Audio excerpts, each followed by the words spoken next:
بسم اللہ الرحمن الرحیم۔ منافق کی علامتیں، منافق کے اندر کتنی علامتیں ہیں اور کون کون سی ہیں؟ امام الانبیاء علیہ السلام کا فرمان ذیشان ہے کہ منافق کی 3 نشانیاں ہیں۔ جب وہ بات کرتا ہے تو جھوٹ بولتا ہے، دوگلا بندہ۔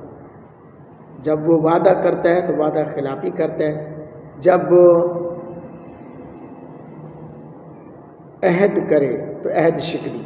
دوسری روایت میں مزید یہ بھی ہے کہ اگر وہ روزہ رکھے اور نماز پڑھے اور خود کو مسلمان کہتا پھرے، اللہ عز و جل کے پیارے محبوب دانائے غیوب صلی اللہ علیہ وآلہ وسلم نے ارشاد فرمایا جس میں 4 خصلتیں ہوں وہ خالص منافق ہے، اور جس میں ان میں سے ایک خصلت ہو اس میں نفاق کی ایک خصلت ہوگی یہاں تک کہ اسے چھوڑ دے۔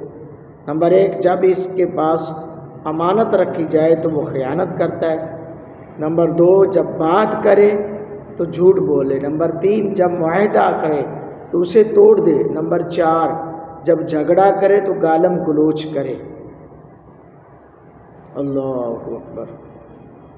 امام الانبیاء علیہ السلام کے غلاموں، یہ منافق کی نشانیاں ہیں کہ منافق کس طرح سے انسان کے پاس بھی ملا رہتا ہے اور دوسروں کی باتیں یعنی کہ ایک کی بات دوسرے کے سامنے بڑھا چڑھا کر بیان کرتا ہے۔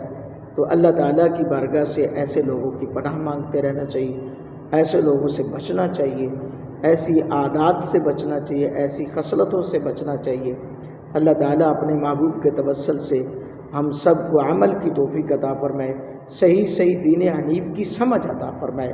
حضور علیہ السلام کے غلاموں، چینل کو سبسکرائب کریں، بیل آئیکن پریس کریں اور اپنے کمنٹس ضرور دیا کریں، لائک کریں، فالو کریں۔ اللہ پاک ہم سب کا حامی و ناصر ہو، آمین ثم آمین۔